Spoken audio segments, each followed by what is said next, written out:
Tucked into the center of Colorado and stretching south to the border of New Mexico is a high-altitude desert about the size of Connecticut, known as the San Luis Valley. 14,000-foot mountains loom all around.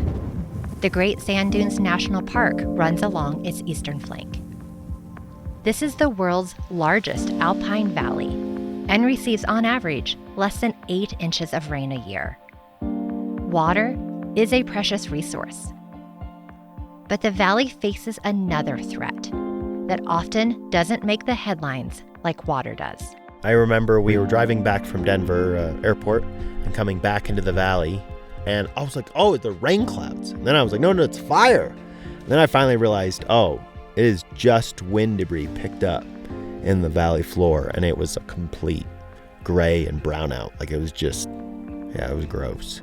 And yeah, I think they were having between 60 to 80 mile an hour, like fairly consistent winds, not just gusts, like fairly consistent and just moving large pieces of debris. So that was one of those days that you feel rather depressed. The valley has always had these dust storms for as long as humans have been there. The problem now is that as water dwindles, temperatures warm, a multi-decade drought rages on, and people continue altering the landscape, dust is increasing. Some air pollution might be easy to ignore because it's invisible, but seeing a wall of dust makes it hard to look away. Whether it's the particulate matter itself or what is attached to it, breathing in dust can have immediate and long-term respiratory and health impacts. So here I am, driving down a dirt road with Kyler Brown, a farmer and rancher, talking about the air. I grew up in the Midwest, outside of St. Louis, Missouri, and our farm was on the southern tip of Illinois that my dad was raised on. And I was a fairly suburban child, but I always loved the outdoors, and just my mom teased I wore Spurs to kindergarten. Yeah, always wanted to be a cowboy and kind of follow those pursuits out west. And once I came out west, I knew this is where I wanted to be. Kyler went to college in Colorado, which is where he met his wife, Emily, whose family is from the valley. And we lived in Nevada for a while and bounced around the west, and then we've come back here to help her family farm potatoes and barley, and I run some cows on the side. When I lived in Nevada, I teased that the 3 seasons were winter, wind, and heat. And so if you've lived in Wyoming or the Texas Panhandle or anywhere in the western United States, you've experienced a lot of wind. But now it is becoming as such that our landscape is now being arid enough that it is picking up dirt, I won't say soil, but dirt, and moving it around. The problem here is we help it. Intensive farming practices over the years, mixed with things like not planting cover crops, or compaction from heavy farm equipment, or overusing chemical products, can all deplete the soil. Add in that farming, in general, drains nutrients over time. So what's left behind is what Kyler calls just plain old dirt. It can take up to 1,000 years for an inch of topsoil to form naturally. The mountains will be gone because of an entire brown cloud. The combination. As I sit with Kyler in his truck, watching his father-in-law turn over the barley that they just harvested, he reflects on his experience of a bad air day. It's almost gray, like it almost looks like smoke instead of dirt. And those days, it's nice. We have a river property where I run my cows. It's nice to go to a place that has perennial grasses and that's surrounded by water, and to have things that are just more anchored, that are not able to blow so hard. But even that refuge is slowly withering away as those cottonwood galleries die and we clean up branch after branch after dead tree. All those trees are cratering because the Rio Grande is cratering and that whole alluvial system is changing. So even that, is kind of like, oh, I'm starting to feel wind and see dirt fly over on the river. Kyler sees the conundrum that he, his family, and his neighbors are up against. Growing food means they are impacting the land and depleting water. And that has ripple effects. The same way our actions that contribute to warming temperatures has ripple effects from around the globe to our backyard. If you care about having topsoil, no farmer wants to till away their topsoil and have it blow in the air. So yeah, the more days you have like that, the more you have to just grim and bear it, and you can't pick and choose. You are a race against the clock. But at the same time, if you can skip a day that is horribly windy and not be in a tractor cab doing that, I think most guys and gals choose to. Just how many days are there of those?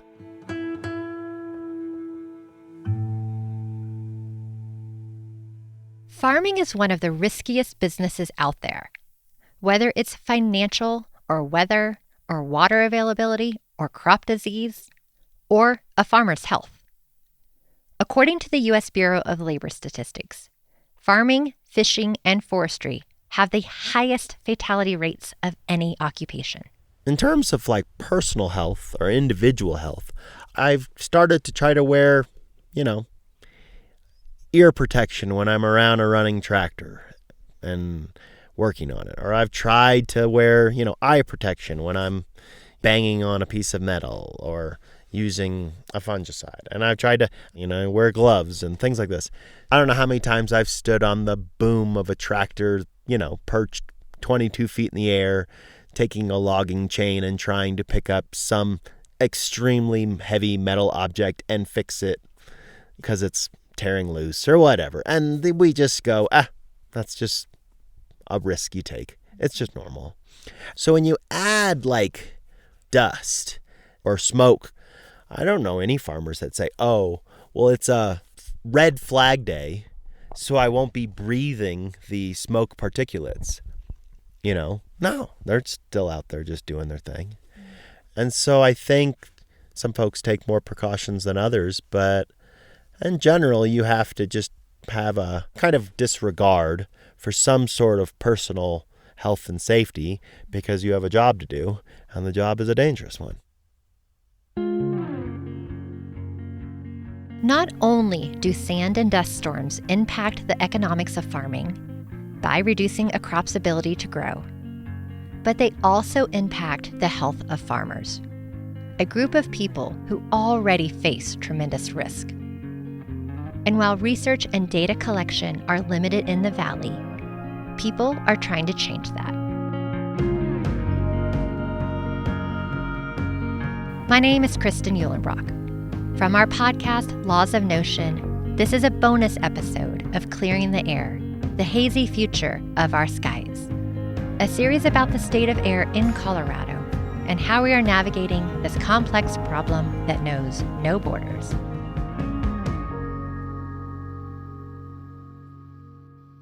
Air quality brings us to our knees in terms of having horrible days where we're feeling like we're boxed inside, we can't get out, our eyes are burning, our noses are burning, our throats are burning, we're coughing, and those who have underlying conditions are feeling even more miserable. So it brings us to that we all have to work together because we are all impacting one another. We all share this airspace. This is Dr. Lisa Cicutto. She was in episodes 1 and 2 of this season. She is the Director of Community Outreach and Research at National Jewish Health and a professor at CU Anschutz. Lisa has spent significant time in the San Luis Valley. I have been working there for 18 years. I'm known as the asthma lady down there. And they would say, Lisa, our problem with our lungs is because of the dust. When Lisa first started working in the region, she knew there were myriad public health challenges facing the community, from substance abuse to chronic illness to mental health. Also, studies indicate that residents have an elevated mortality rate and a reduced life expectancy. The entire 6-county region is federally identified as being medically underserved. Access to health care is much more difficult there. When it comes to public health, Lisa emphasizes that social and environmental effects can greatly determine someone's health outcomes, whether it's factors like noise and stress or access to food and resources.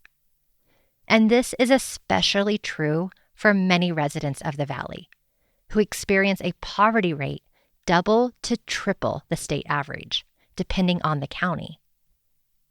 Now add in the threat of air pollution from particulate matter. They often are getting more exposure to dust. Dust storms tend to happen there more. They're a place of agriculture, intense agriculture. Sadly, we use a lot of pesticides and herbicides in treating those. So the exposure that they're getting also includes a lot of pesticides and herbicides. We know that those have negative impacts. The other thing is that they don't have access to the resources that we do in cities. So they don't have specialty care. After a few years of working in the Valley and spending time listening to the community, Lisa paired up with a colleague, Kathy James, an engineer from the University of Colorado who was also working in the region. Together, they began looking at hospitalizations and particulate matter data, commonly referred to as PM2.5 or PM10, which refers to the size of the particle. So what we did note is that when they do have those dust storms, we see 2 to 3 days later that individuals are more likely to be hospitalized and have urgent care visits. And those who we saw the increase in most dramatically were individuals with asthma, particularly children, but all individuals with asthma, those with chronic obstructive pulmonary disease or COPD, but also individuals who don't have underlying chronic lung issues, but they were in because of lung health-related issues such as pneumonia, bronchitis. Lisa and her research colleagues found that childhood asthma rates are at 14% in the Valley, which is medically significant and higher than the U.S. average of 12%. Particulates are harmful because they can get deep into your lungs, and they also can carry pollutants. And we are horrible at understanding what is on the dust. So in rural Colorado, they want to know how much pesticide or herbicide is on the dust. It's very expensive to look at what is on the dust. So often it doesn't get done. We have learned from the wars in the Middle East, and that we know that a lot of servicemen were exposed to dust.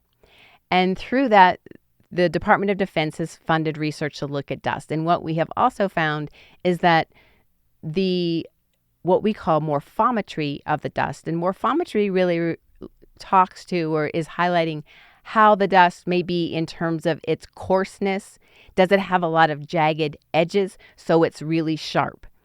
The jagged edges are more shearing or can cause more trauma to the linings of our airways. So looking and understanding what's on the dust is extremely important, but it is a huge limitation that we have.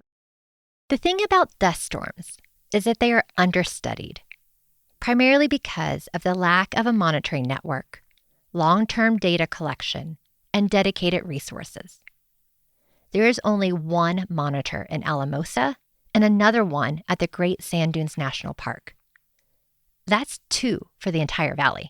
They don't have some of the benefits in terms of monitoring. In Denver, we have a lot of monitors setting up. We know what's going on in our environment in certain neighborhoods. It's not equal, but we have a pretty good idea in our area what is going on. Our roads are monitored.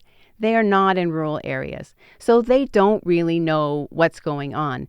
They rely on looking out to see if it looks clear or it doesn't look clear. So they're really relying on visibility, and we know that that is insufficient.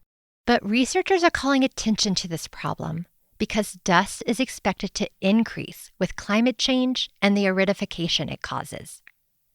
The work that is happening in the valley is important because it's helping identify solutions and education for the community. Ground cover is extremely important in these areas because it helps keep the dust down. And ground cover can be the plants, but also in the winter where these areas are, it involves snow. So it's important that we understand the weather and how weather changes influence how much dust we're actually going to be having in our environment, in the air. Whether it's local dirt being picked up on a windy day or smoke traveling from afar, to solve air pollution, the world of particulate matter matters. Dust is incredible in terms of how much it can travel. It can travel hundreds of thousands of miles. For example, there was a massive Canadian wildfire that blanketed much of the U.S. in smoke starting in May 2023 and lingering into the summer. We had really high exposure to particulate matter. We saw that we really had that oozing kind of orangey, glowing. We couldn't really see. It was gray. You had that ominous feeling. That was related to all of the particulate matter that had traveled thousands of miles. The other thing that we are learning is that dust that travels from wildfire thousands of miles, what can happen in the air is it can actually become more toxic to us. It gets finer. It evolves over those thousands of miles and can actually be more toxic. So we're just starting to understand that.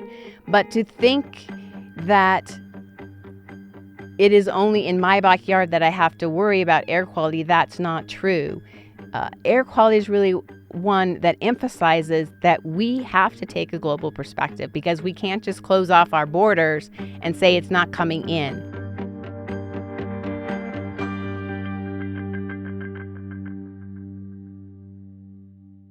The more we learn about air pollution, the more we realize that this interconnected source of life for the planet needs to be taken seriously. It's global, it's local, it's visible, it's invisible.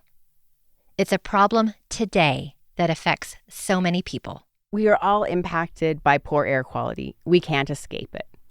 However, there are inequities with exposure to poor air quality.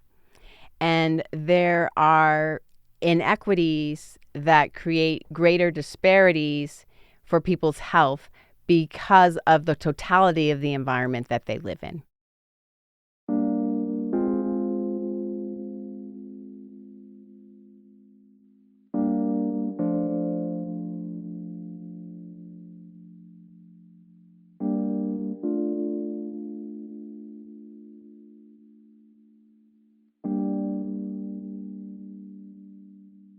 The communal health piece, I think, is harder because we know we have like arsenic and heavy metals in our water, but we kind of, I don't know, what do you do about it? You just keep turning on the tap, or we know that we have these horrible spring dust storms and probably our kids should not be playing on the playground in them. But you want them to never play on the playground? And I think just like we have kind of disregarded our own individual health, it's easier to disregard our community's health because it sometimes seems too hard to repair or to mitigate, or I don't know. As with any collective action problem, it can feel daunting as to what any one individual can do. And it's not just today that worries Kyler. My assumptions are somewhat grim for the state of farming in the valley in at least the way we do now. I think something will have to look different 30 years from now. And so I've more put my own children's future in those categories of like, will there be water here? Or will there be an economy here? Or will we be able to, grow crops here? Whenever I think about their own like personal health, I think I do a pretty good job of disregarding it just like I do my own, because I drink the same arsenic water they drink. And so how do you protect your children from something that you can't protect yourself from? And if you beat yourself up every day about it, that's a hard world to walk around in. That we take all manner of risks, seen and unseen, and we just assume them for ourselves, and so then we have assumed them for our children.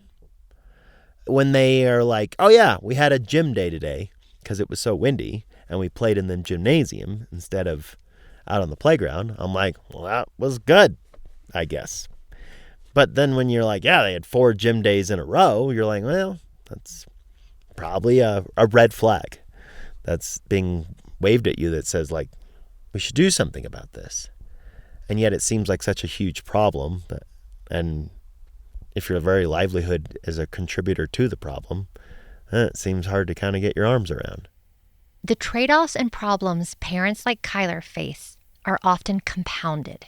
It's hard for me to understand how to educate my kids and give them the best education here with our school districts we have and staffing issues and host of, things like that, just living in rural America. So now I've got to try to worry about their lungs too. I think one of the fascinating things that humans do so well is compartmentalize, and that's one of those compartments that I just haven't really opened up yet. I think we can all relate to having a deluge of problems facing us every day, and how we're all just trying our best. For Kyler, those worries extend beyond the valley. Not only does us tilling the land here affect us, but it affects our neighbors, but obviously someone doing it a world away and building a coal mine or whatever affects us as well. And if anything should have made that quite apparent, we have felt the effects of the Canadian wildfires down here, and I could not believe that we saw smoke from Canada down here. And I kept asking people early this summer, where is this fire at? And then when you were like, Canada? Really? So then when it finally blew in the direction of New York City and they got to experience it, I was like, man, if that's not some interconnectedness, I don't know what is. We are starting to finally feel how small a planet we live on.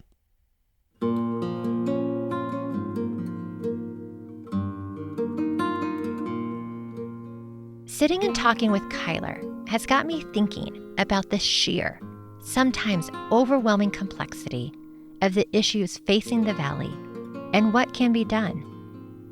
So I ask him for advice. Embrace change, because it is coming whether you like it or not. I think embrace the uncomfortable. If you find yourself being diplomatic or defensive, that means you're being uncomfortable. And so that is a learning moment.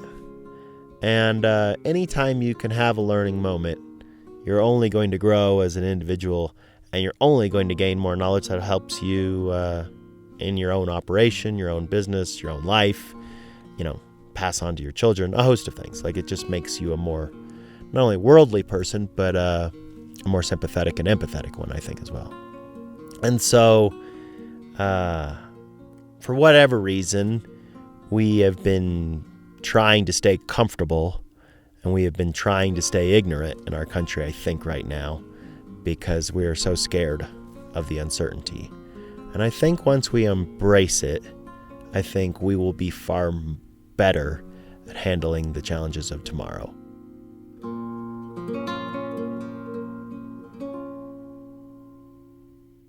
I feel that this agrarian lifestyle is one of pragmatic action. And that is something that really speaks to me. I like pragmatism.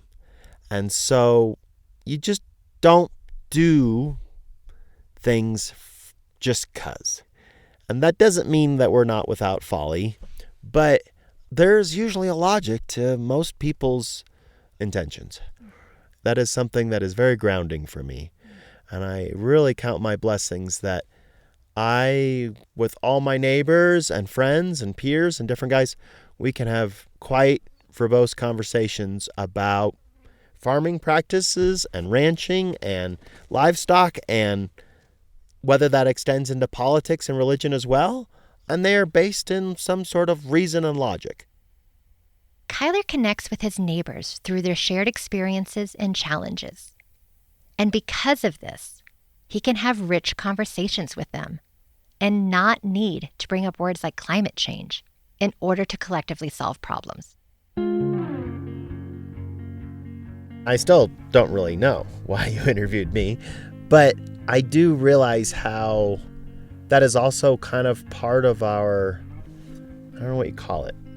It's like our great communal wisdom, and then our also great problem at hand is we have all this individual experience and individual knowledge, and we have all this lived experience where we can feel our environment and how it's affected us. Getting a sunburn is a very individual experience, but we can talk about being sunburned with someone else, or being bitten by a mosquito or whatever. I do hope that as we all talk to each other, we realize we all have expertise and we all have experience and we can all learn something from each other. But then we all have to have a open mind and an eager ear in order to garner it and set our own lived experience aside for a second to appreciate somebody else's. And I don't know if we're ready for that or not, but that seems a necessary thing for us to move forward and try to overcome not only climate change, but all the other things that our race has to endure on this planet. To learn more about this season, hear other perspectives, and get additional resources, visit clearingtheair.org. And if you're interested in learning more about the water challenges facing the San Luis Valley, check out our Season 2, Water Under Pressure.